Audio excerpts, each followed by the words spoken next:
Align, breathe, connect, slow down. Welcome. Hi, I'm Reverend Dr. Kat, coming right out of the Halloween season. You know me. I'm always here ready to talk with you about ways that we can be your best. So welcome to Your Best You. And today, I'm blessed to have a new guest. And Mark and I met over with Julie, who was here recently. And Mark's a tarotist. This is Mark Iwanicki. Iwanicki. There we go. You got it.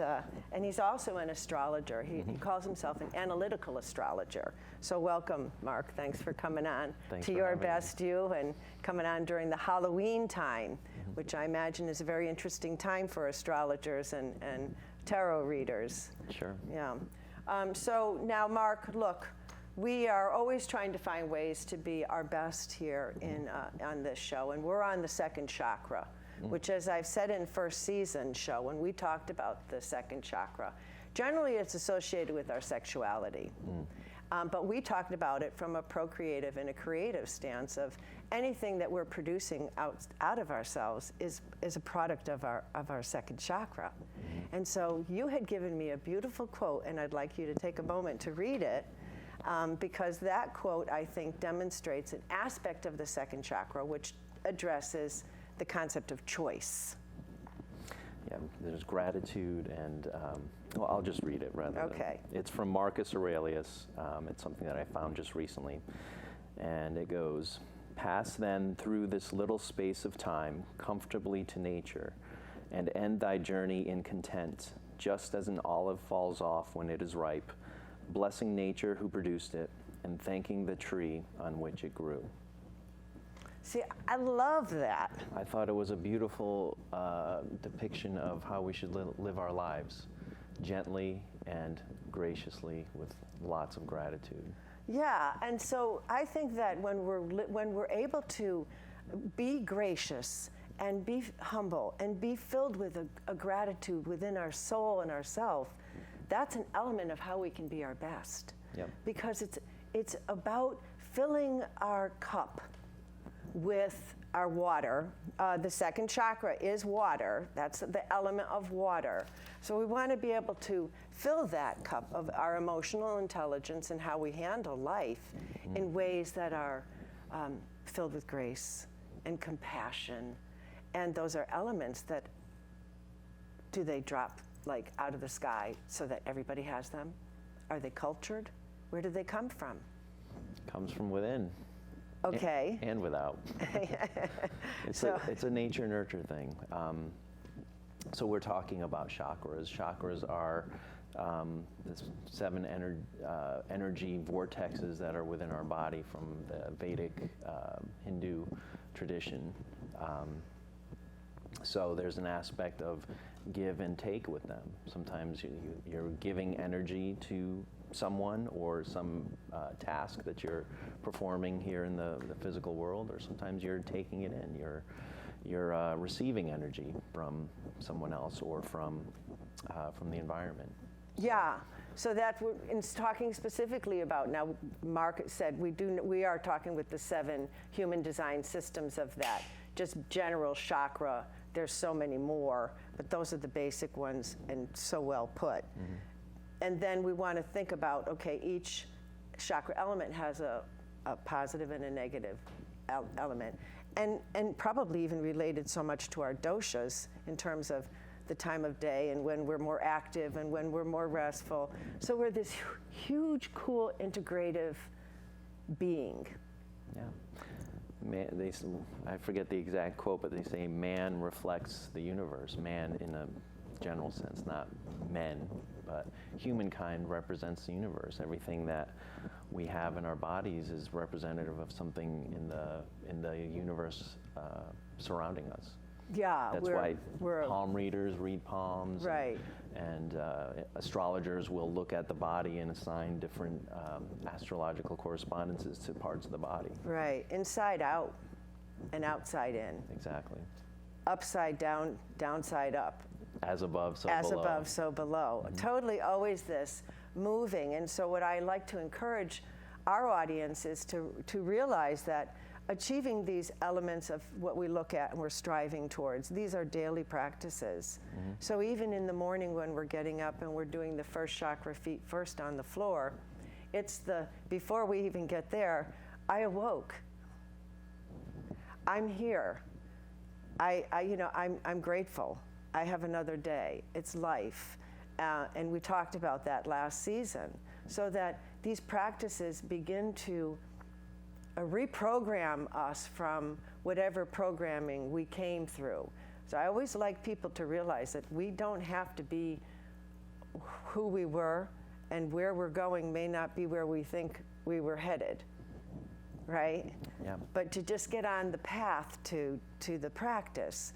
So with you, what is your practice that helps you to bring this Marcus Aurelius quote to us here so that we can be heaven and earth too? Well, I mean, it comes, well, I can't say that I'm heaven and earth, but it comes from self-reflection, and a lot of that self-reflection for me came from working with tarot cards and artwork. Artwork in particular, because tarot is a work of art. I mean, it's got pictures on 78 pieces of stiff cardboard. Have you ever made your own set? I have not. It's something that I have on my bucket list of things to do. For sure, yeah. I've seen Mark's artwork. I got a little bit of a glimpse, and Mark and I have even chatted about doing a children's book together, which I'm very eager and looking forward to seeing if we can actually do that. That would be a lot of fun. Agree. But the art, I think, is what I said in the first season, is a part of our product of our children, and just as procreative as a mother producing a biological child. So I believe that we are procreative beings, and that we are co-creating together. And sometimes, we think that we're co-creating and we're creating by ourselves, but I don't think that. I always say, if you think you're alone, you're not. There's smile here on candid camera, because there's something, someone, some force, somehow, that made all of what we are possible throughout time as we continue to evolve. Yeah, but I mean, you talked about, we're talking about the second chakra and art is an aspect of creativity.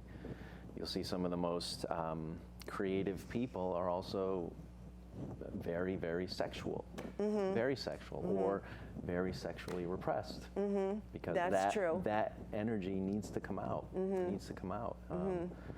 And art is a format for the second chakra to have its expression. Yeah, channeling. Being able to find healthy channels on any thing that we're tuning into, I think, is one of the tips I like to give, because we are what we eat, and everything is energy. So whatever we're consuming, however we program ourselves from the moment we get up, and someone may come along and we may say, I am infinite love, I'm infinite light, I'm infinite peace. Right. And then somebody could come along and go, no, you're not, you're blah. Now, who am I going to believe? Am I going to receive what they're saying? Or have I built it up enough within myself? And that's what I think our self-empowerment, self-love, self-care is an important part of being a healthy, whole human being. Because sticks and stones can break bones, but you know what I mean? It's like names, whatever we've done in terms of building ourselves up will make us a strong enough vessel.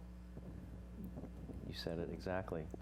Yeah, going back to what you said about waking up in the morning, and our consciousness is injected into this body that we're walking around in. We're not always here. When we're sleeping, we are not in our bodies. We're breathing, all the basic things are happening, all the basic body processes, but our actual consciousness is not there. It's astroplaning. Some people think astral plane, dreams, if you want to call it. I don't know. I pay a lot of attention to my dreams. Well, Carl Jung said about the dreams, it's like definitely the whole source of bringing unconscious into consciousness is the process. Yeah. You know, if we can tap into that which is unconscious and make it conscious, or even super conscient, right? Then we're. But how do we help someone who's in a path where they're being pulled to be? Well, you do the corporate world, and you balance the strain of the machine with your daily practice, right? Yeah. And that daily practice includes meditation, making sure that I'm right in the morning.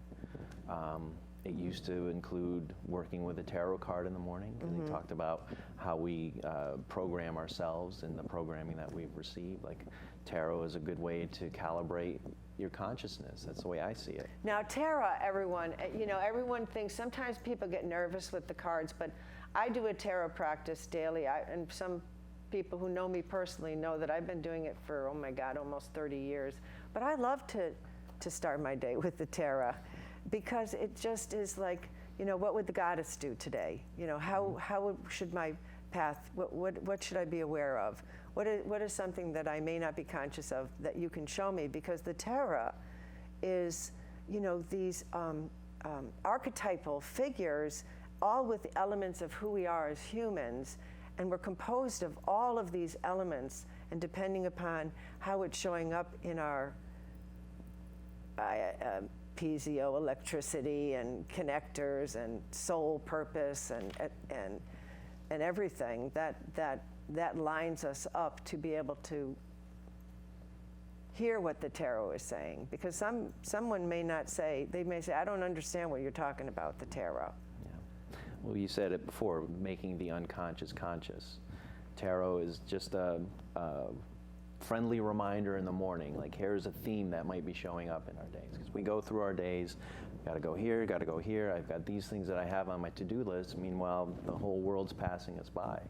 But right, but in the time of a yore, I'm going to go your time. Okay. Way back into the your Times of time. yore. Because I think people forget, back in the times of yore, we only had stars.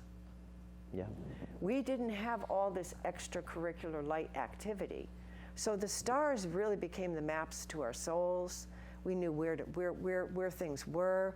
We followed them. I mean, we look at it now on History Channel, and they'll go, look at all these sacred places where they had the lights come through during the solstice, or different times of lights, and all the seasonal effects were not just woo-woo. This was real, when to plant, when to harvest, when everything was related to how the stars were lined up in the sky. There's a reason why every single monarch that sat on any throne in Europe had a court astrologer. There's a reason why that. I bet they still do. I can almost guarantee it. Oh, they may not admit it, but they're definitely sure. tapping into that source. Sure. And always surround yourself with the best and the brightest. Every king knows you got to have a fool in the court. The fool is usually the smartest person in there.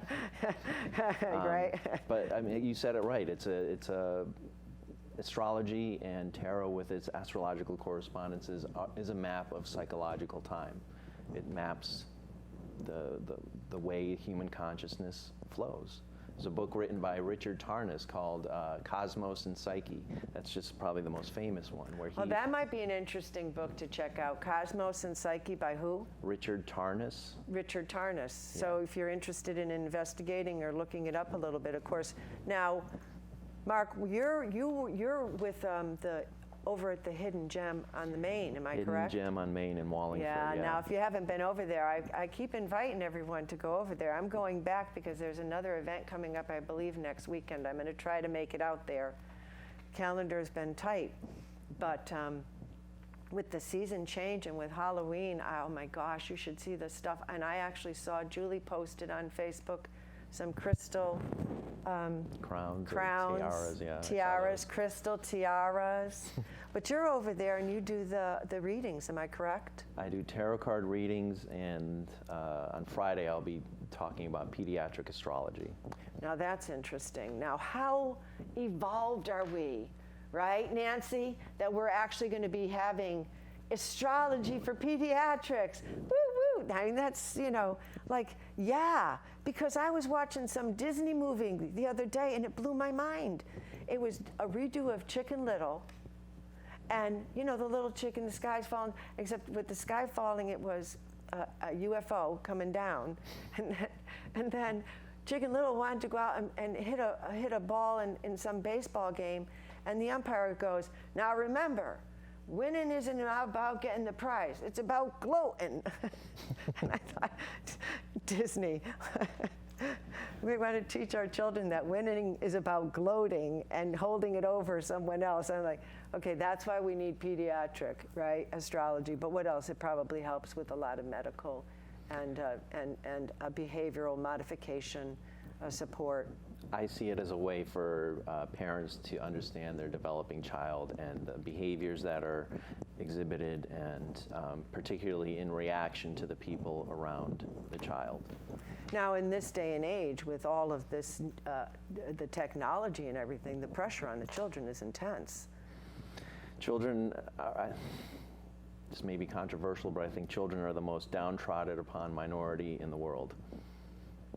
I mean, they come into this world and they get told what to do. Here's what you got to do. It's like, I don't know, it seems an awfully tough shake sometimes. It isn't easy to be a child. No, and that process of individuation, there's something to the human design that made this such a challenge for us. Sure. There's got to be something to it. At 3 o'clock in the morning last night, I woke up. I normally don't turn on the phone.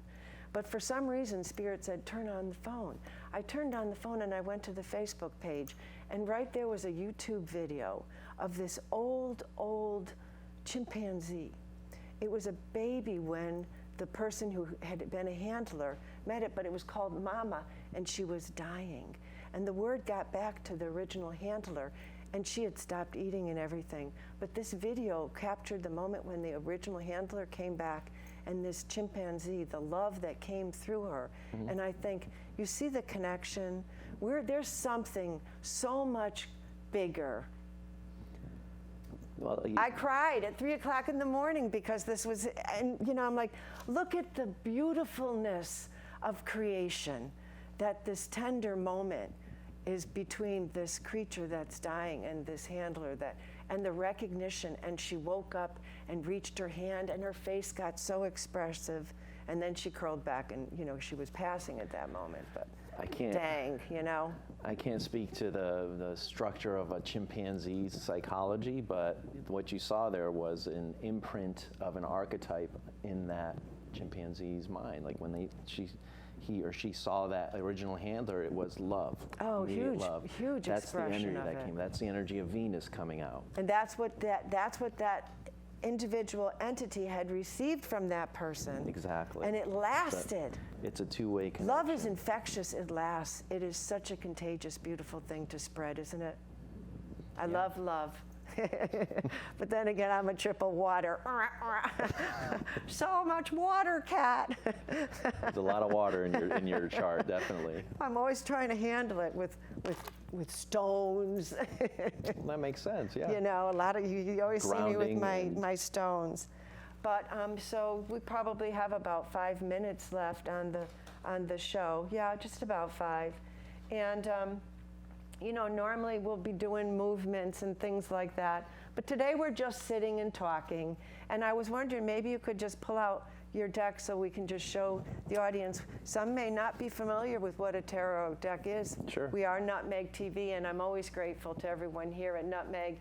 I've got Joe's in the camera, in the control room doing the directing, and Nancy's here doing the camera work, and we always have Don and Brian, and it's just a great place to be and share and meet you. I'm still looking forward to getting up onto the Facebook Live so we can be chatting, and that way you could ask questions and I could be answering them you live.